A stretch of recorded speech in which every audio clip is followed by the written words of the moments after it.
Okay, welcome to another Thursday in the coronavirus life. May is known for many things, but one of those things is that it's National Inventors Month. Now, how is that germane to today's webinar? Well, stick around for a minute and you'll get why I chose that to highlight that observation. Pandemic notwithstanding, consumer demand for smart home technology continues to explode. But with the variety of choices out there, how do you sort through all that and select the right tech solution? Well, today's discussion is going to cut through all the noise in the smart home space and address the most important points about today's connected homes. Our guests are going to discuss what new home technology and smartphones have in common. They're going to talk about the limitations of voice-only smart home systems. They'll also cover the current trends in multifamily smart home living, plus other pertinent topics along the way. Now, who are the participants of this insightful conversation?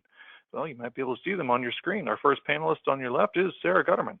Most of you know her, but for those who don't, she is the co-founder and CEO of Green Builder Media. Sarah has established a reputation as a visionary thought leader and passionate advocate for sustainability, and she works closely with a diverse group of stakeholders in the building industry to develop impactful, long-term green strategies that are simultaneously sustainable and profitable. Sarah is a former venture capitalist and has participated in a portion of the life cycle of over 20 companies. Sarah graduated cum laude from Dartmouth College and holds an MBA in entrepreneurship and finance from the University of Colorado. Our other panelist is making his Green Builder Media webinar debut. Aaron Amy is the co-founder and CEO of Brilliant, the leading smart home control and lighting company, and recipient of the CES Innovation Award, the CTA Tech Home Mark of Excellence, the IoT Breakthrough Award, and the 2018 CEDIA Best Award. Aaron is an accomplished Silicon Valley technology entrepreneur and investor who previously served as the co-founder and Chief Technology Officer of Shopkick. That's the #1 mobile retail application that pioneered the use of in-store beacons in such retailers as Target, Macy's, and Best Buy. Aaron is an inventor on over 100 issued patents and has been recognized as a technology pioneer by the World Economic Forum. Now, today's webinar is brought to you by Brilliant Smart Home System. From lights, music, climate, security, and doorbells to, well, whatever comes next. Brilliant makes interacting with all of your smart devices simple by building controls that are easy for everyone to access and use right in the walls of your home. In a nutshell, Brilliant unites your home. During the course of today's presentation, you can submit questions for our guests. Simply use the questions box inside the GoToWebinar control panel on the right side of your screen. I'll review those questions and pose them to Sarah and Aaron during the Q&A time set aside after their conversation. Sarah, I will leave the proceedings in your capable hands. Thanks so much, Mike. It's a pleasure to be here, as always. Love the opportunity to talk with folks in our audience, and I'm delighted to have the opportunity to have this conversation with Aaron. There are a lot of smart people right now in the smart home and connected living space, and I would say that Aaron really is on the top of the list of innovators and people who are thinking really critically about smart home applications, not just in terms of creating technology for the sake of technology and the cool factor, but really thinking about how enabling technologies can enhance the sustainability, the efficiency, the performance, the resiliency of our built environment. And so, Aaron, thank you so much for being here with us today. You have a fascinating background, and Brilliant also has a really incredible story. Can we just start with a very brief overview of who you are and why you're here with us? But really, just tell us a little bit about Brilliant. What your kind of high-level goals are, what you're trying to accomplish, and who you're reaching. Sure. Brilliant grew out of twin observations about the smart home space. And I was doing a home remodel project in my own house and was putting in a bunch of smart technology and found two things. First of all, that I really liked the products now. It had been a number of years since I had last used smart home products, and I realized, wow, we've come such a long way. And these are really good products that have good value propositions. They save energy, they make your home better to be in. But at the same time, I also found that as I put more of them in my house, I started to hate using my house because it was just this strange, awkward, disjointed experience of having a dozen apps on my phone, and if I'm sitting on my couch and I want to dim the lights, I got to go get my phone and authenticate myself to it and scroll around to the right app and launch that and wait for it to come up and navigate some UI. And by the time you've done that, you're frustrated that you have a smart home at all, and pine for the days when everything was just controlled from the walls of the house. And the other problem with it is that it only worked for me. Other people in the house who weren't as tech forward, or home visitors, kids who don't have smartphones yet or don't really know how to use them, they can't use the house. And I think it's really important that everyone who's in the house is able to use it. And so we thought about this a lot, my co-founders and I, and we came up with the realization that replacing a light switch is a way to make this available, make home control available to everyone who's in the house from anywhere they are in the house. And the reason for this is that there's one in every room. So you can just decide where you want the control points for the home, and it wires up easily, and the power is already running to it, and you don't have to make new holes in the wall, and so on. And so we created this touch panel plus microphone, so it has both touch and voice control, which allows you to control everything in your house. So you can see your Sonos playlists. If someone's at the door and rings a Ring doorbell, you see the video right there on the wall. And anybody who's in the space can easily control it, not just people who've configured their mobile devices or who are experts in the use of technology. So we're really dedicated to unifying that smart home experience and providing a platform that integrates and controls all of the different smart home systems throughout the house. Thank you so much. I want to dive into one of the kind of most urgent and burning questions that our readers have right now. And that is, clearly the world has changed due to the coronavirus. And in fact, in a recent survey, Green Builder Media's progressive readers reported that they believe that connected living will be one of the most impacted sectors of the industry, and specifically with respect to improving indoor air quality and comfort, efficiency, of course, the growing demand for home health care, and telemedicine. So can you just share your thoughts on how you think the ecosystem of smart home technology will change because of the pandemic, and how it will be different and better moving forward? Yeah, I think it's really interesting because the home, people bring a lot of technology into the home, whether it's their smartphones, their tablets, their computers, et cetera. But the home itself has been something of a laggard. This is the last major arena of our lives to be truly intrinsically transformed by computing technology. And I think that during the shelter-in-place orders and with more people working from home and so on, people are spending so much more time in their homes than they had been, that they're thinking a lot about how it can be better. And some of it is just maybe they're bored and they're looking at the wall and thinking that could be a more interesting thing there. But I think a lot of it is also just, well, now we're doing these video conferences all the time from our home, and we're sort of learning how to do all of these things. And people are thinking, okay, how can this be better? So you see, not even smart connected living, just home improvement projects and so on are also on the rise. And I think that this is an acceleration of a trend that's already in place, with more and more people putting technology into the homes in more and more domains. And as such, it's probably not a temporary phenomenon. This is something where people are just getting more comfortable with having technology in the home, more excited about what it offers, and that's accelerating a trend that's already in place. And I think we're going to see more and more of it. Yeah, I can't agree more. In fact, some of the research that we've done shows, I have some of the stats just on the slide, that 65% of homeowners either own smart home devices or plan to purchase one this year. They'll spend, Americans will spend up to $90 billion on smart home devices by 2023. Like, that's a pretty mind-boggling number if you think that number was zero just a handful of years ago. One of the stats that I like the most is that when homeowners own smart home technology, they're 70% more likely to purchase another device or upgrade their smart home technology. So that means it's really sticky. You mentioned how connected living technology and applications are changing to accommodate enhanced working from home.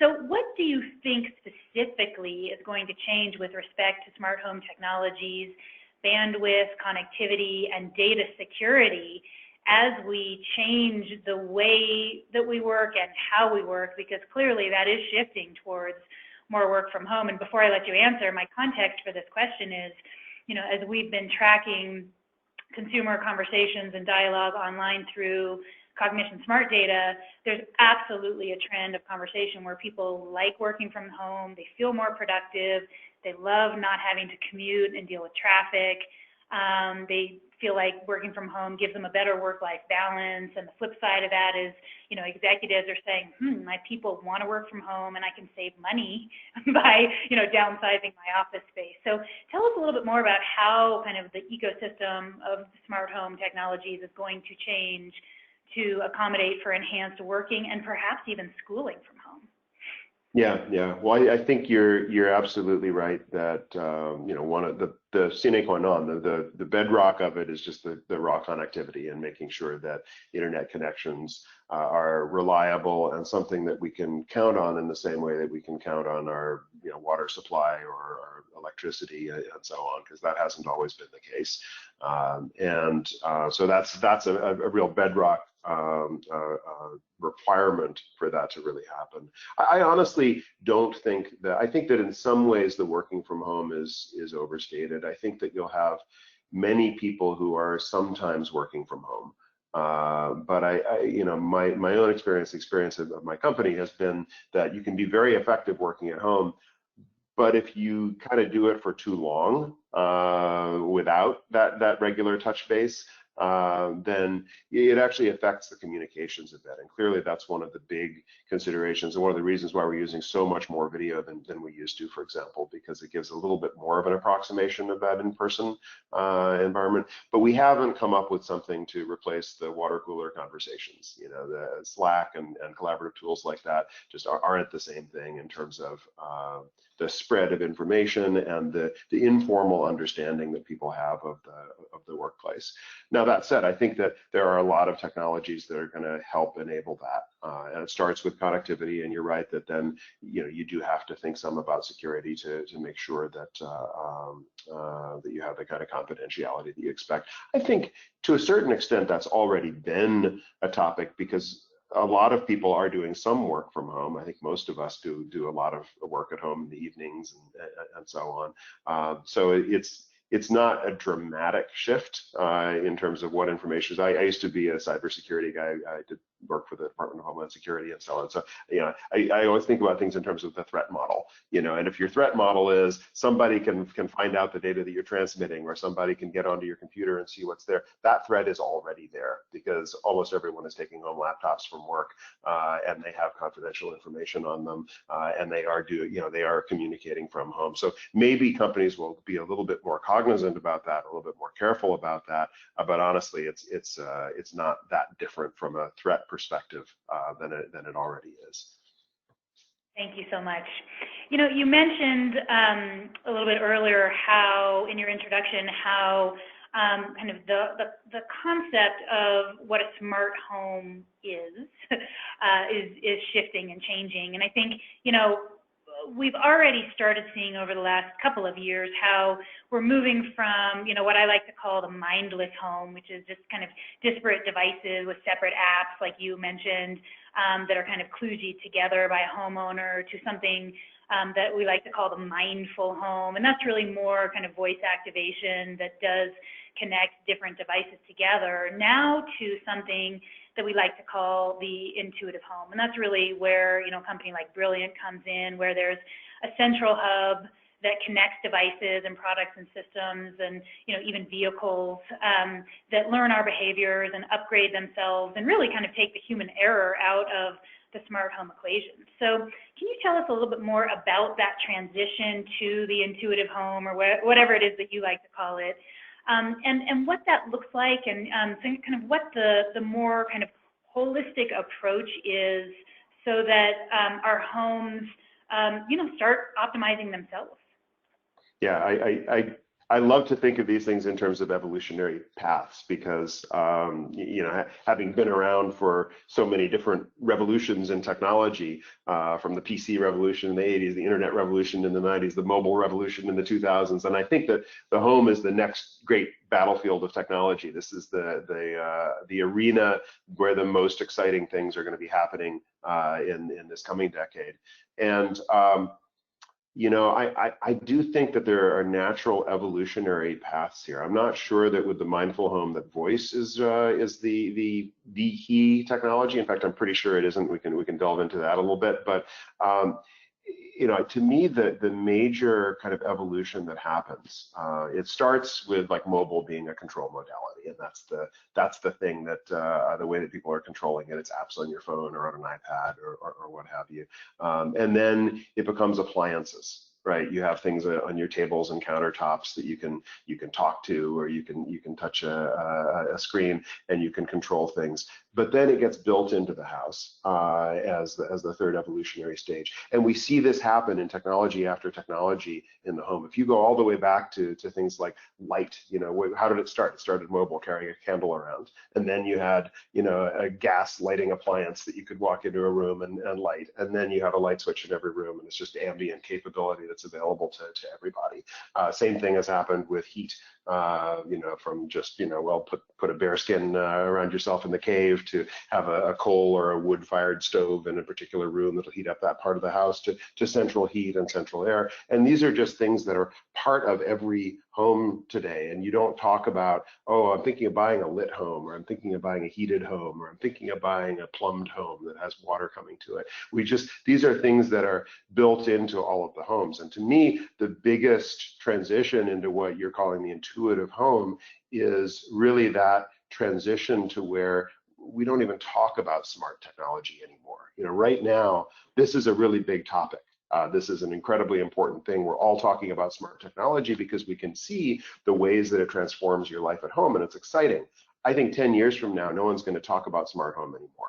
I think that is going to be an archaic and anachronistic term, you know, all the homes are going to be smart, and that's just they're just better homes. And we saw this happen, for example, in very recent memory with cars. 20 years ago, you may remember, people were talking about, you know, we're going to have smart cars. There are going to be computers built into the cars, and we were talking about all the benefits that this was going to confer and how this was going to be a huge trend. And the thing is, it is. The average new car has 45 computers in it now, and they control every aspect of your engine function. They have all these sensors that they're processing information from. They give diagnostic advice. They have infotainment systems. And yet nobody talks about smart cars anymore. Cars are just better than they used to be. They're more fuel efficient, they're more powerful, they're more reliable, et cetera, and they're just better. And that's the same thing that's going to happen with smart home. That's to me the intuitive home. It has first that aspect of invisibility, and second, that aspect of an ambient capability that's available for everyone. And that's one of the big things right now that's been missing from some of the control modalities that are in place. When you think about you know, an app-based ecosystem, you know, well, that's not available to anybody who doesn't have the right authorization and the apps installed on the phone and the right technical chops to use them. If you think about voice control, it's not discoverable. It's not really available for people, for anyone who's in that space who isn't an expert in that particular home, to know how to talk to it and how to tell it what to do. And, you know, making this an ambient capability that's available to anyone who's in the space in a natural, intuitive, and ubiquitous way is a really critical enabler for smart home ultimately to just disappear and be a better home. Fantastic, thank you. I'm actually going to come back to a question about ambient computing and voice control, so hold that thought there for a moment. But before I get to that question, I have a couple of other ones. One, you know, most of the builders and even integrators and installers that I talk with are really trying to get their arms around the smart home technologies that should be offered as a baseline package versus an upgrade. You know, and I think folks are asking about, you know, just kind of standard features. What's really important? What are the categories? What are the benefits of those standard features versus those upgrades. And as you can see on this slide, when we query our audience, and again, keep in mind, these are early adopters and first movers who aren't necessarily going to select, say, entertainment, TVs and speakers as the most important smart home categories. Rather, they're going to look at things like security, smart thermostats, now more and more indoor air quality, and water leak detection and monitoring. That's not on this slide, but it's certainly growing in importance. Excuse me, tell us a little bit more about what, again, kind of our building professional audience should know about the standard features, important categories, benefits, and what baseline versus upgrade systems should look like in your opinion. Yeah. This is a really important question because I think builders are experts in construction, which is any of us who've ever had a house built or even just done a major renovation project know how complicated that is and how many moving parts there are to it. So they're capable and they routinely deal with very complex projects and situations, but those are generally not computing technologies. Life is too short to become an expert in everything, perhaps. So generally speaking, they're now being pulled into it by consumer demand, where the home buyers out there right now aren't just older people like me. They're millennials. And the renters are Gen Zers, and these are people whose first toy was an iPad. They've grown up with technology. They're technology natives, if you will. And particularly when you're talking about a brand new home that they're buying, they've made a choice by buying a brand new home rather than one that was built some time ago, to be modern. That's basically what they're doing, and modern means technology. And so builders are finding that there's immense demand coming from home buyers today, and actually not just the younger ones. There's some new data that just came out from Coldwell Banker that the demand for smart tech in a new home has actually exceeded 50% in every single age demographic. So they've got a demand placed on them to build in smart tech, and they haven't had a way to control that within the home in a cost-effective way, right? Going to a really high-end legacy home automation system is tens of thousands of dollars, can even be hundreds of thousands for a large house, and that's not cost-effective for a typical home. So that's why Brilliant has built such a strong relationship with we've got well over 100 builders who are using Brilliant and building it into the homes. Now, the question you're asking about sort of the standard feature, that's a really, really critical question, and that's something that surprised us. Our expectation when we started engaging with builders a year ago was that we would be an optional upgrade, that it's something that maybe they have at the model home, and then you go to the design center and they show you a bunch of different options, and you go, yeah, I want the green granite counters, and I want the hickory floors, and I want the smart home, and you'd sort of pick it as an optional upgrade. And that's not what's happened. Almost across the board, they've taken Brilliant and made it part of the standard configuration of the home. That's a baseline that you then add things to, and that's a combination of it's showing very well and providing obvious value to a homeowner, and on the other hand, the price point. The fact that Brilliant control can be just $300, and that's a negligible kind of a cost to be adding into the price of a new home, even if you put in several of them. So we saw a really rapid transition to smart home is just standard, and it makes sense. Now, in terms of which kinds of things they're building in, so the control is the platform, and that needs to be there for the other smart home systems to show value to a consumer. If you're showing a home and you have to like pull up a tablet or a phone and start launching apps and showing, you've just lost the home buyer. They don't want that. It looks complicated. It looks kludgy. If it's built into the walls and anyone could just walk up to it and intuitively use it and see everything that's available there to use, that's a much more compelling message. In general, what we're seeing builders do is, and should come as no huge surprise, they're building in those systems that are intrinsically built in. So they're providing, for example, a smart thermostat, they're providing smart lighting, They're providing smart locks, or access control. They're providing a smart doorbell or other kind of access requests. And because those are things that if you were a new home buyer and you moved in and it didn't have that, you'd have to then do a DIY construction project on your brand new home to install it. And that's not what people want to do. On the other hand, they might not build in some other very important features like a smart music system, because people can bring their own Sonos.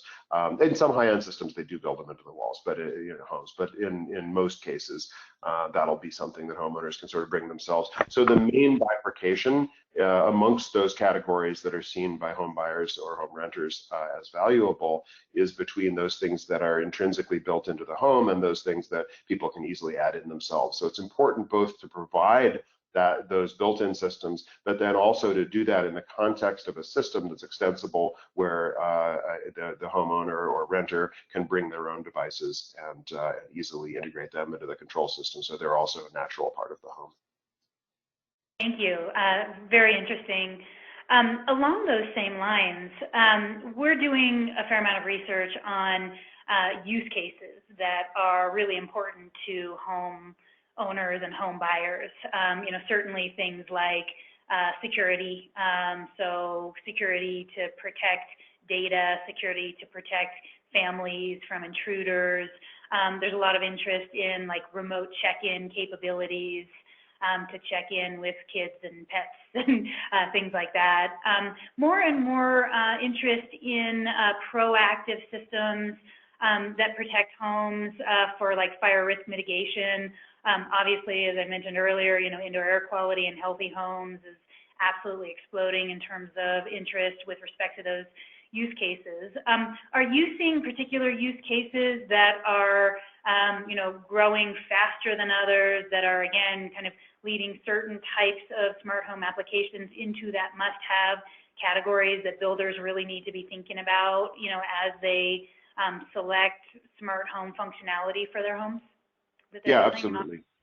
Absolutely. And it's interesting, when you look at all of the security and safety and health kinds of applications, those are things that are really intrinsically important. And so when given an opportunity to rank them, people will rank them very highly. The consumer purchase behavior doesn't always mirror those kinds of priorities, because in practice, a lot of the use cases that we find really compelling to people are more about, well, when a package gets delivered, is there a place to leave it? Do I have a way to let a maintenance person into the house or a housekeeper into the house remotely and let them use it? And just can I automate my home with scenes, so whatever mode of use I may have the house, and the lighting will adapt, the temperature will adapt, the music will adapt, the locks will adapt, etc. So a lot of where we see the home buyers, the home renters, and so on, really voting with their pocketbook are around comfort and convenience and so on, as well as energy efficiency, where you really have a clear payback for it, as well as knowing that you're sort of doing the right thing. So I think that those are use cases that are really critical. What most people find as they start to automate their home is that you don't use your house in 100 different ways. You use your house in 8 different ways, and whether it's I'm about to cook a meal, or I'm about to sit down and eat, I'm about to read a book, I'm about to watch a movie, I'm working, I'm going to sleep, I just got home. That you want your house in a particular state for each of these things, or you want certain things about the state of your home to be changed for those things. So usually then you sort of go, well, what I want then is I want these lights on and these lights off. I want the door locked, or I want it unlocked. I want music playing, and I want it to be this kind of music. These kinds of things that really relate to the way that you use the home. So in a way, putting home automation in makes you actually think more deeply about the modes of using the home from a daily basis. And then things that are, leak detectors and fire detectors and prevention and so on are more kind of like, these are really important for safety. They're critical to have in the home, but you're not going to be using them all the time, so they're not as visible. So as long as you know that they're there, and you have the peace of mind from that, they generally aren't incorporated as much into the scenes. What do you change the behavior of a smoke detector based on whether you're watching a movie or eating dinner? Probably not. Thank you. Now, you mentioned millennials earlier, and I'd like to talk about audience segments that are primarily driving the connected living market. And again, our research really does show that, millennials, they have, kind of a innate adoption, kind of technology awareness, adoption, acceptance, and are absolutely driving the smart home market. And then, on the other end of the spectrum, we're seeing active adults more and more interested in smart homes, primarily because of aging in place applications. So can you talk a little bit about whether it's these segments or maybe there's others that you're seeing that are really, driving adoption of smart home technologies? Yeah. I mean, absolutely. The younger people are usually on the vanguard of technology adoption. The thing that's so heartening about the state of smart home today is exactly what you're saying, that it's actually spread from beyond the younger consumers into the older generations as well. Gen Xers such as myself, like we're using technology quite extensively, but boomers are as well. Maybe not quite all the way back to the greatest generation, but they are, as you say, already affected by some aging in place considerations. So that's certainly something that we've thought a lot about there, because there are a lot of people like myself who, my parents, they were divorced many years ago. They live apart. They're both extremely independent people, and there's no chance that either of them is going to be voluntarily changing that anytime soon. And yet, in the last 2 years, both of them have fallen on broken bones, and both in a situation where there wasn't somebody there. And that's something that you have to sort of balance out, where you're concerned for people, but they're on their own. They're going to continue to be on their own. So what can you do to help? And I think the idea of using technology for that is nothing new. Those of us of my generation will remember the help I've fallen and I can't get up ads and so on, where for sort of emergency notifications and so on. I think that kind of functionality is actually quite important to provide safety and security for people who are aging in place, as they say, and also peace of mind for their children, where we want to know that if something does go wrong, that they'll be taken care of and that we can help. So I think that having that be not just like a button that you proactively press, but active monitoring that's always there in the background, not that lets me spy on anybody, but that will give me a warning. If the usage pattern of a home has been disrupted, then I would like that flow to first be, well, ask the person who lives there if they're okay. Like, hey, usually you're up by 6 a.m. with turning on lights and moving around the house, and it's 8 and we haven't seen anything. Are you all right? And if they don't respond, then maybe I get a notification going, hey, call your father, make sure he's okay. And if I don't get an answer, then maybe I have an option to check in on the home and get a video feed or audio, or be able to see what's going on.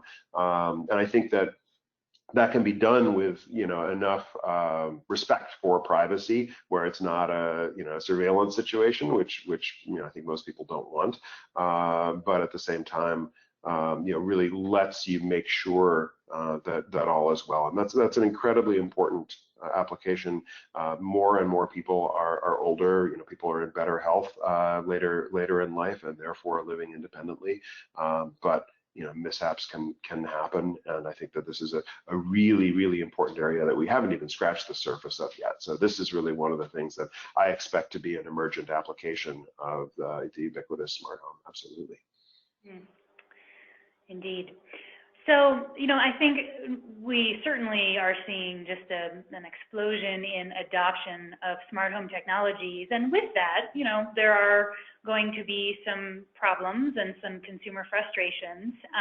One of the biggest frustrations that we see, that consumers report to us, or homeowners and buyers report to us, is, that their devices don't connect one another, or they don't connect with a central hub, or there's glitches, or they're just not intuitive, and they're difficult to use. And I think a system like Brilliance kind of automatically addresses that, because you are a central hub that integrates everything together and kind of gets beyond those issues. But can you address some of those frustrations? And then also, I think some of the issues, historically have been have arisen because there have been DIY installations that maybe haven't been as sophisticated as integrator installations, and therefore they didn't quite get the technology, quite right.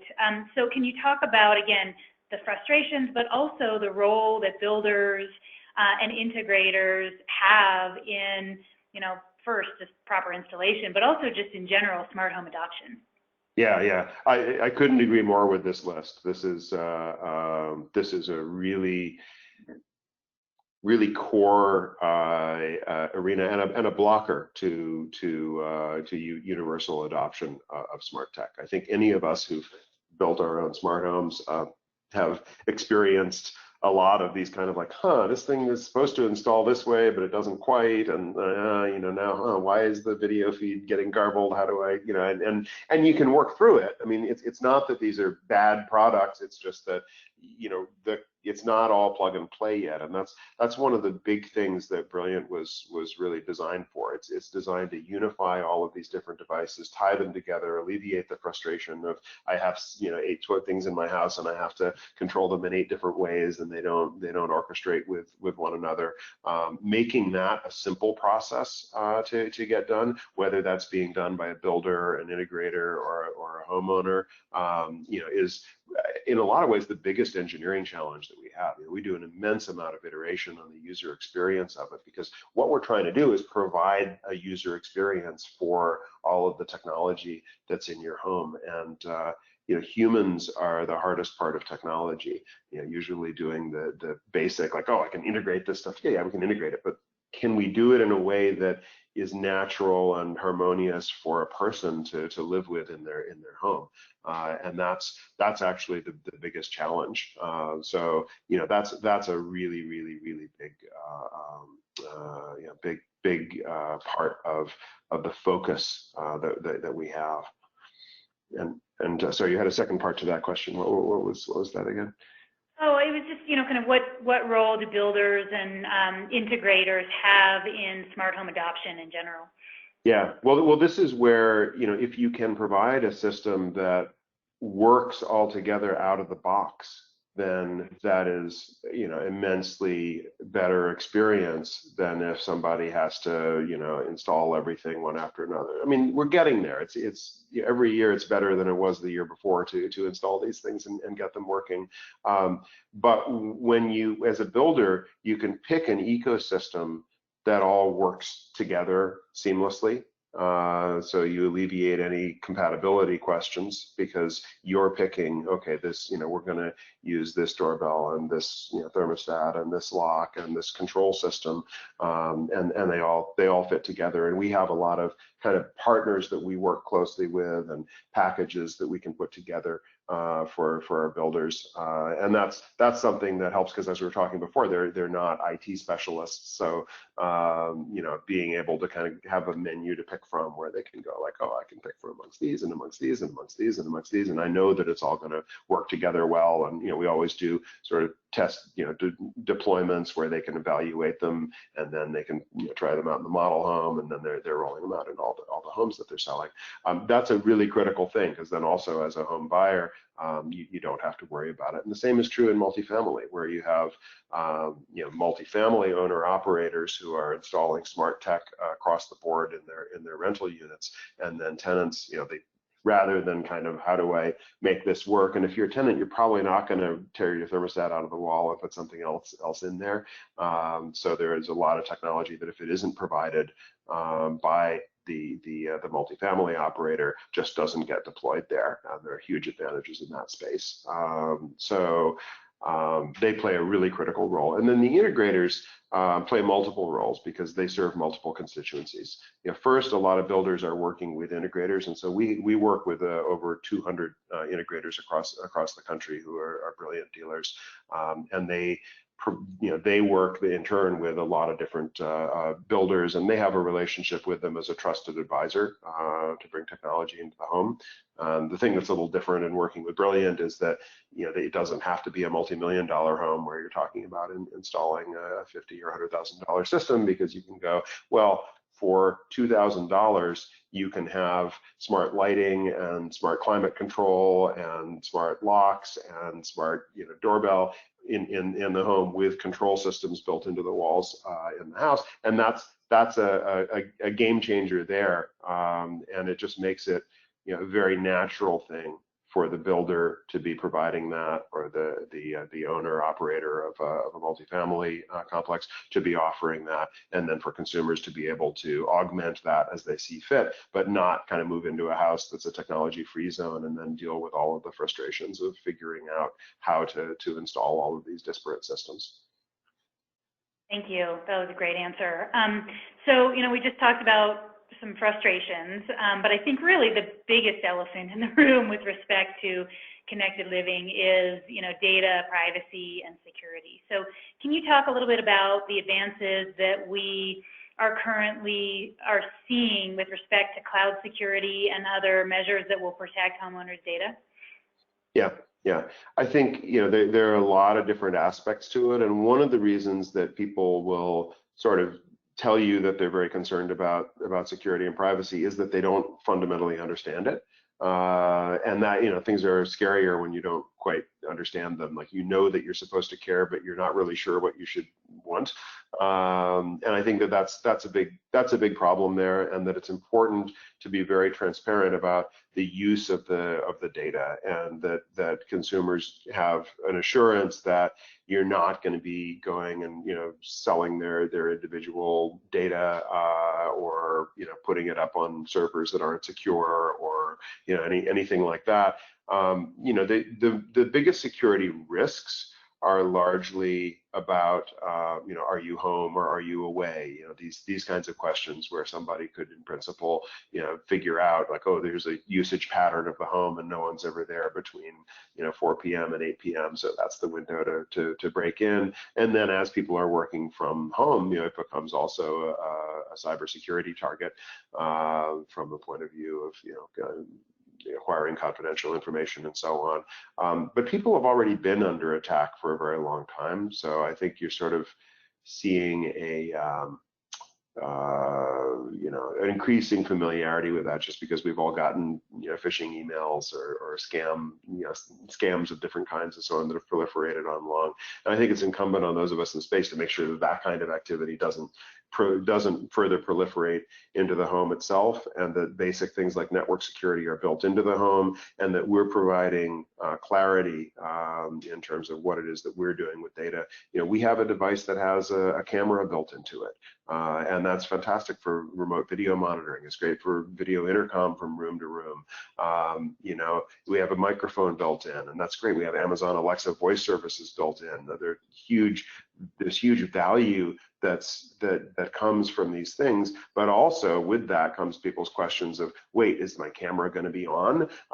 So is someone going to be able to hack into the system and look into my bedroom? And well, one of the things we do is we actually provide a physical plastic shutter that you can slide over the camera, and nothing that's happening in the digital domain can overcome the fact that the camera is covered.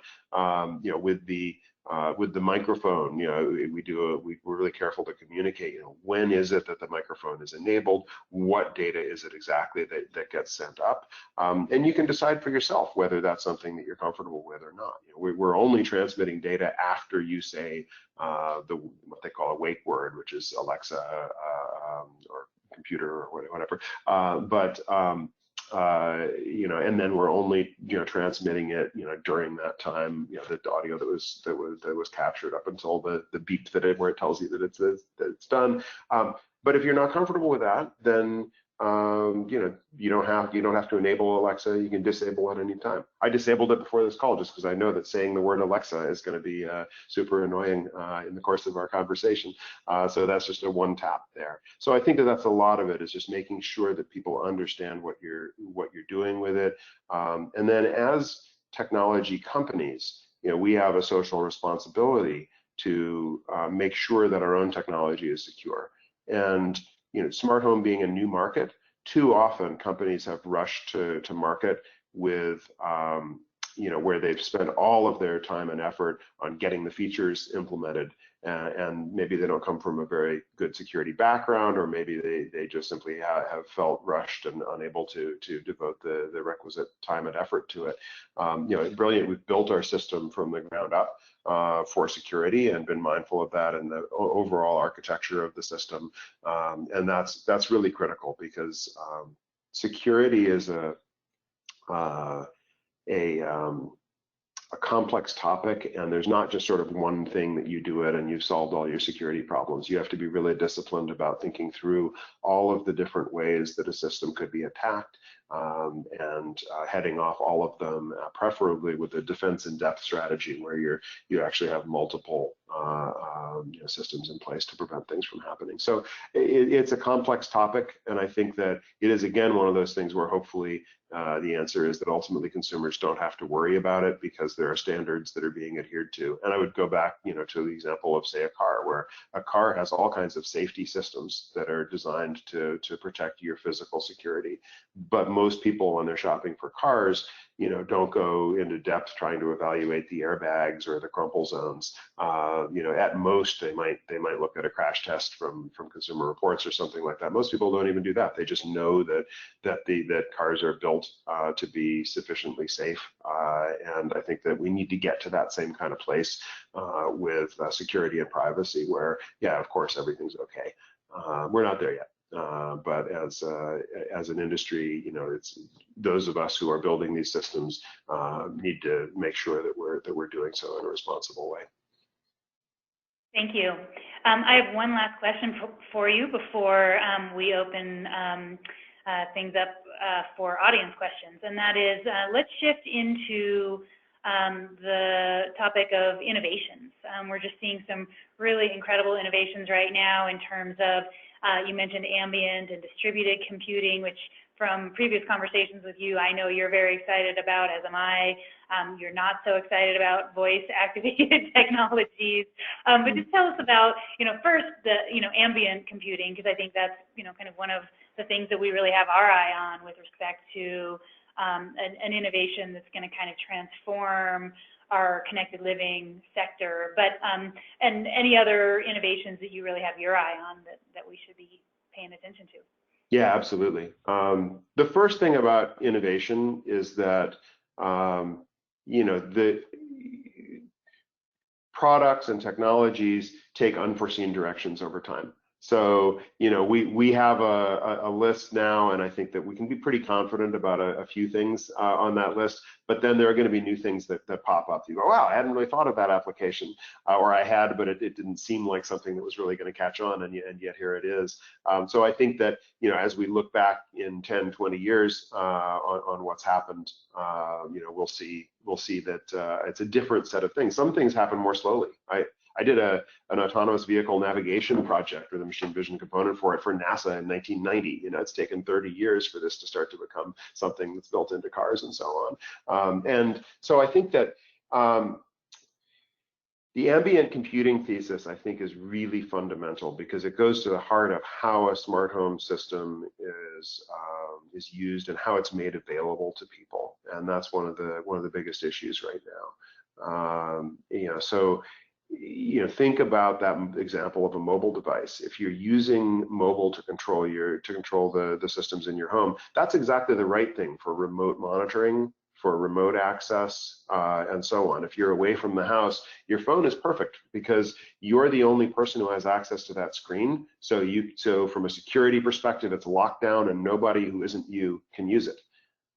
Most of the time that you're controlling a house, that's exactly what you don't want. Most of the time what you want is it's not locked down for particular people and only those people to be able to use it. You want anybody who's in the physical space to be able to use the house. And that sounds painfully obvious. Like, of course, if you're in a house, you can use it. But weirdly, we're in this period of insanity right now where people are building home systems that only certain people can use. And that's not the way it's going to be. So what we mean by ambient computing there is that anybody who's in the space can use the space, can use the home. And something like Brilliant provides that in multiple ways by having the touch panel on the wall, and it's easily discoverable. You can just walk up to it and start using it, and it has the microphone and so on. Voice-only systems, to get to your next point, are they are a step forward in that they do provide that ambient capability. Anybody who's there can say, Alexa, okay, but then what do they say? So if you walk into a room, an unfamiliar room, and there's a light overhead and an Amazon Echo sitting on the table, how do you turn the light on?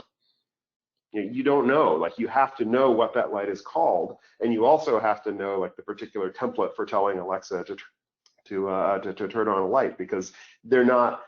This is not a fully conversational sentient device that you're talking to. It's a little bit like playing Mad Libs, where you have to know the template sentence and then you fill in the noun.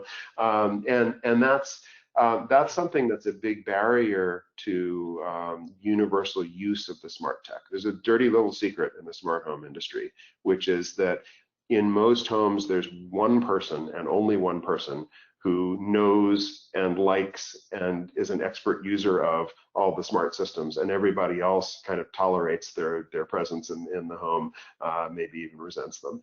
And that can't stand for this to be universally adopted technology. It has to be the case that anybody there can easily use it. And so voice is a really important part of the equation, but that lack of discoverability makes it a real challenge to make that the fundamental way that you interact with it. So we build the Amazon Alexa right into the Brilliant controls, and people use it a lot, but they use the touchscreen more than 10 times as much as they use voice commands. There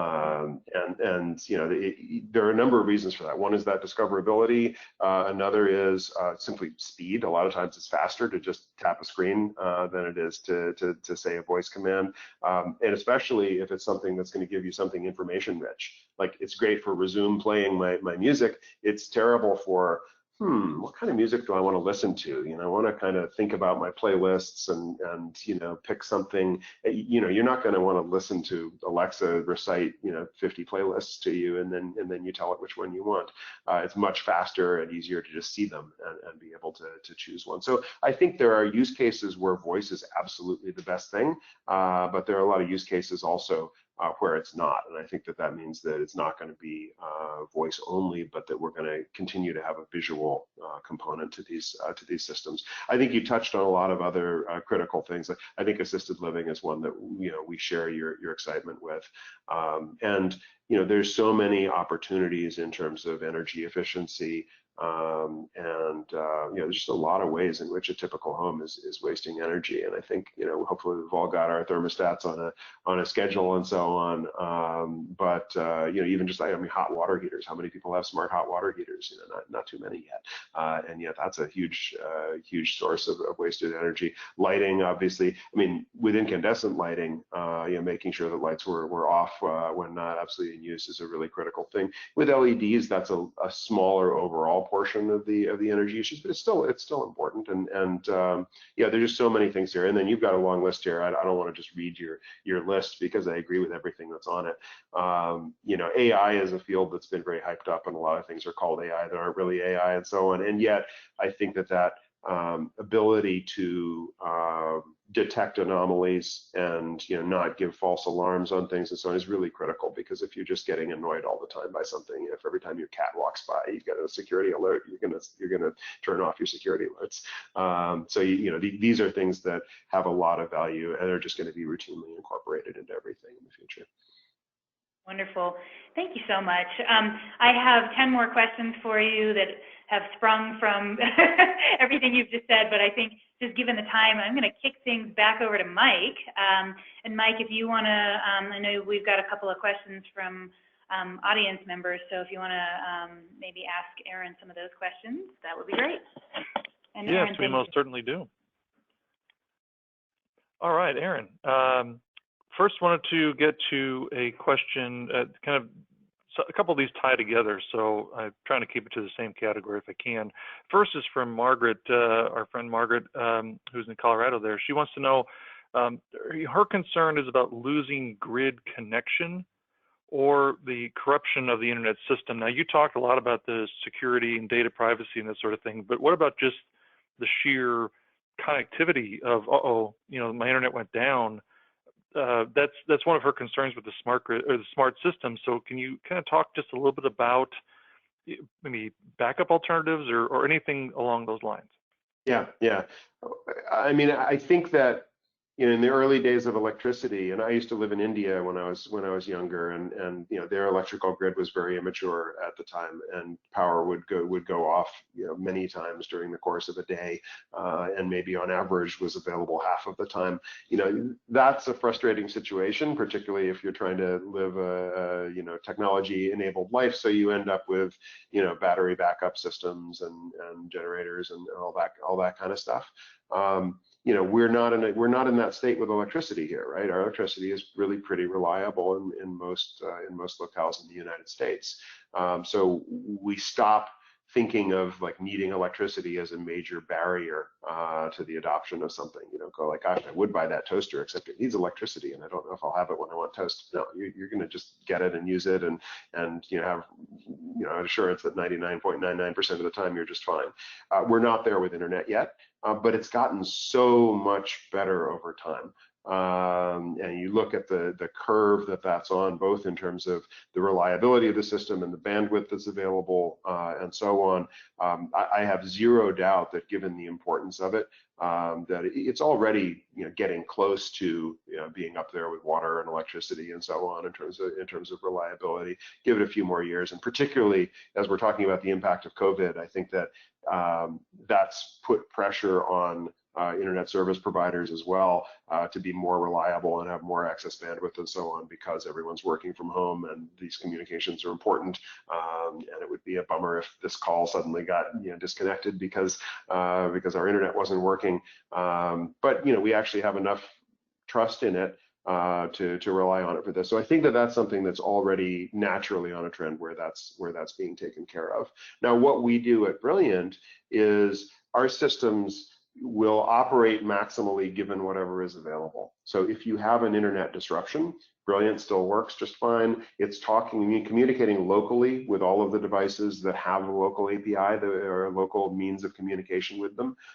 So Sonos is going to still be there, although Spotify might not, but at least your local music can be played. And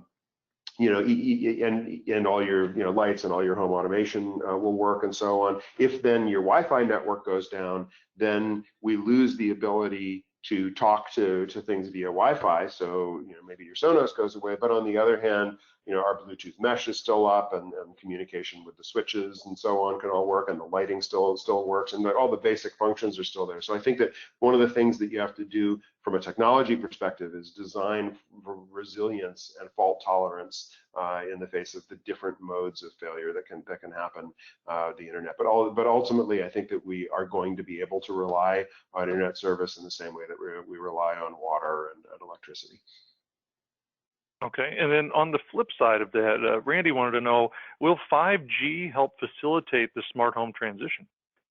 Yeah, no, I think that's a good point. And a lot of what that does is it provides that kind of reliability. And it also just ties together the different forms of connectivity into one package and one thing that you can use for both your phone and your home. And I think that, we have to make sure that we actually know what 5G really is, and the scale that it can operate on in that way. But I'm excited about it. My house is up in the mountains, and you wouldn't believe the trouble I've had to go to get internet connectivity here. So there's I think that there's strong demand for that, and a lot of it also is just an acceleration of the fact that people are using mobile for so many different bandwidth intensive things now, that providing more of that bandwidth as well as the range is really critical.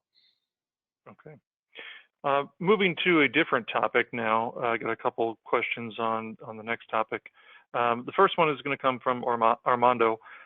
He wants to know, how do you stop the homeowner of high-performing houses from playing with the programmable thermostats, messing with the HVAC system, and just let them use the house, or let the house work as it's designed to work? I think that this is probably different in different sectors. So in the multifamily sector, yes, you can stop it. You can say, listen, these are the parameters within which you can operate, and that's it. You can't crank the air conditioning down to 50 degrees in July in Phoenix. But for a homeowner who fundamentally owns their home, I don't think that you do stop it. I think that the way that you do it is not to force them to do something, but to make the best approach really easy. So you have a smart irrigation system where it by default it's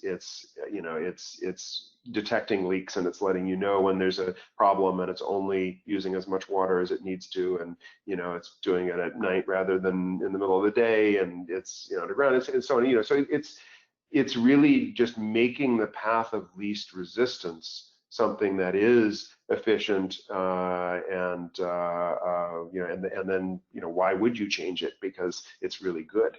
I think that if you force people into something that's uncomfortable and undesired, then that's a problem. And of course, then there are economic incentives, utility companies, give you an economic incentive to let them demand shift and so on. Then I think that's another way of influencing consumer behavior. I don't think that you really force somebody to do something with their own property other than by penalizing for bad behavior. In the same way that out in California, you'll pay a lot if you're using excess water, and that's pretty effective at getting people to think about their water usage. So I think there are a lot of different kinds of social controls that are not that different for home than it is in other arenas of life. So right along those lines, Aaron, Rick had a two-part question. I'm not going to throw both of them at you. I'll do one and then let you get to that, and then we'll get to the second one. So Rick wanted to know, can the intuitive home evolve to not only give homeowners instant feedback on things like energy and water use and pollutant identification, and maybe even reaching dangerous levels, but also provide a teaching tool that evolves with them as they learn to optimize their contributions to the new net zero lifestyles of the immediate future? Oh, absolutely. I think that you'll see not only that kind of instant information and feedback that's available, but also intelligent suggestions about what you could do differently. And that gets back to what Sarah was talking about earlier about the applications of AI within the home and so on. To the extent that you can understand well enough what is being done, you can make smart suggestions about it. Now, the worst case scenario is something that's constantly making stupid suggestions, right? Because then I'm going to just disable it. You don't want something that's just really formulaic and cookie cutter and going, you seem to be using a lot of water, and you're like, well, I have to. I'm doing X, Y, or Z, and that's so that's where you really need some intelligence in the system to be able to be smart about it, where when you're making a suggestion for a way to improve your energy footprint or whatever, that this is a helpful suggestion that you go, oh, that's great. Yeah, sure, I'll do that. And so that's a challenge right now. I think, it's correctly phrased as a question about the future, but it's one that we're already working on. And, we've spent a lot of time thinking about, well, how do we intelligently suggest what kinds of home automations would be appropriate given how people are using their homes, and areas like that, where I think you're going to see a lot more of that, because it also solves a problem in smart home where you don't want to overload people right at the beginning. You want them to be able to get up and running pretty quickly, but sometimes that means that the system isn't fully optimized yet, particularly true in DIY applications. And so then you need to figure out, okay, how do we get them all the way to it? Like, they've got the system basically set up, but they don't know about home automation scenes. How do we get them to do that?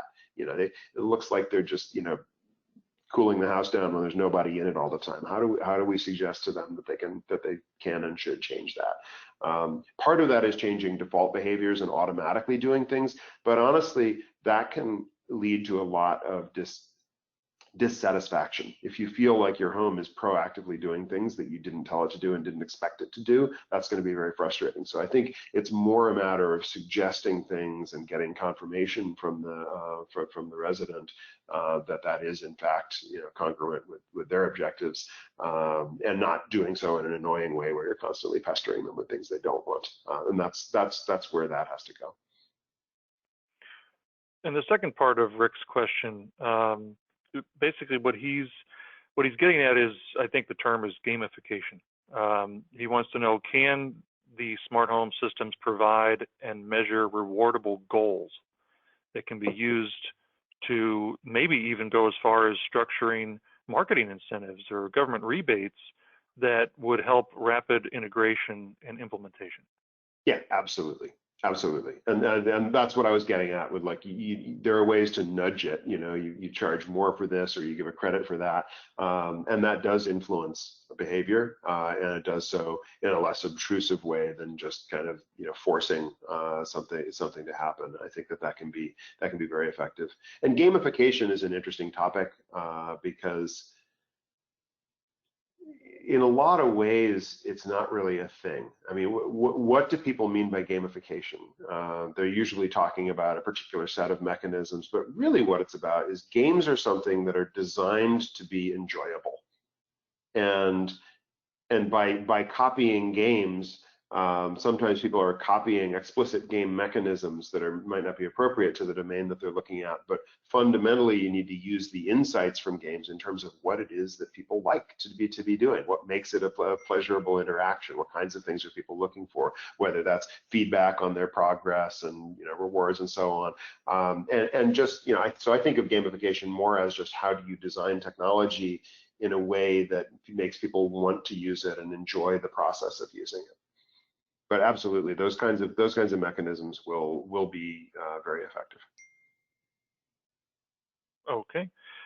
Now we've got a couple questions left, and I'm going to put the final call for questions out there to the audience. We've got 2 questions left here, and they're kind of not connected topics at all. So we're going to start with the one that is, I think, a fairly easy question to answer, and that is from Nanette.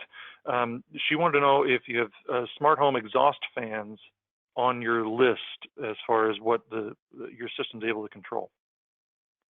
Yeah, we have an extensive list. Our list even includes products that don't exist yet. So we can control fans on an on-off basis through the Brilliant Control, because we have built-in dimmers which allow you to control lights, and that's both within the Brilliant Control, but also we have new lines of products that are smart dimmer switches that have motion detectors built into all of them, so that they provide for occupancy-based lighting and so on. But they also have an on-off mode where they can control loads like fans and so on, where traditional dimming is not going to work well. But in terms of specific integrations for them, that's definitely something that is there on our list that we're working through. Okay, and this is the last one I've got, and I think it's a good one to kind of wrap up on. It's from Armando, and he wants to know, his comment first is, after every natural disaster, homeowners develop this long list of, oh my gosh, I got to have these things in their new homes. but then those needs, they kind of fade out of either your attention span or whatever after a few months. And he uses the example of COVID. Everybody wants good indoor air quality right now. They want UV lights, they want MERV 16 filters and all this stuff. So his question is this smart home system, is this just a new fad, or is there really traction and legs to this? Yeah, I mean, just look at what technology has done in transforming every other domain of life, and it's inevitable that it's doing the same for the home. And it's not like smart home suddenly came up in response to COVID. Smart home has been around for 20, 30 years and has been, gradually increasing, and then now suddenly very rapidly increasing in its prevalence and in its significance. So there's no question this is already a trend. Pick your market research firm, but it's already on the order of a $75 billion domestic market. That is not a something that's a passing fad. That's something that is a tsunami coming. Now that's, there are certain aspects of it. I completely agree. Is the focus right now on telemedicine and telehealth and so on going to be as strong in an era that is hopefully coming soon, where people aren't as immediately concerned about an imminent threat? Probably not. I think those are also trends that are going to happen over the long term, but they're a lot further behind on the adoption curve than smart home is. So probably that's more of a spike that then goes back to its gradual increases. But smart tech itself, it's here to stay because it offers such compelling value, and you don't have to look any further than what was happening in the market before COVID hit to know that that's true. This is just an acceleration that's being added to it. All right, I don't have any other questions. Sarah, I'm going to hand it back to you and Aaron for some final thoughts, and then I'll wrap up at the end.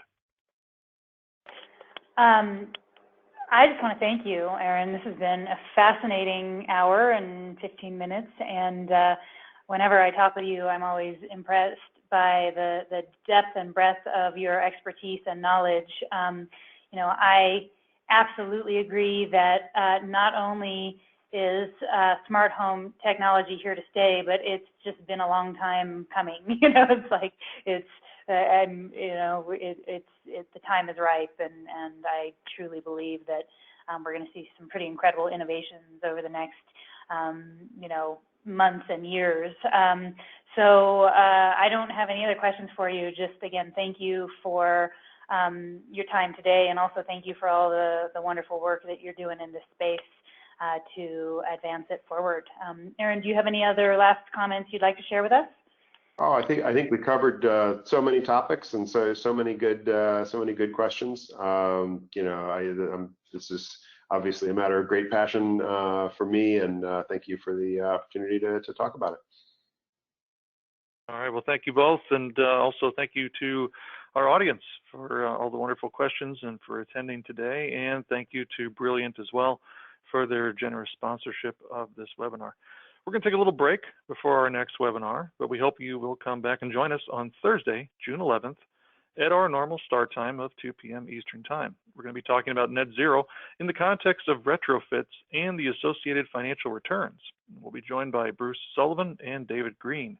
You might remember them from our previous webinar. Until then, please continue to stay safe, stay healthy, and I hope you have as good of a Memorial Day weekend as possible.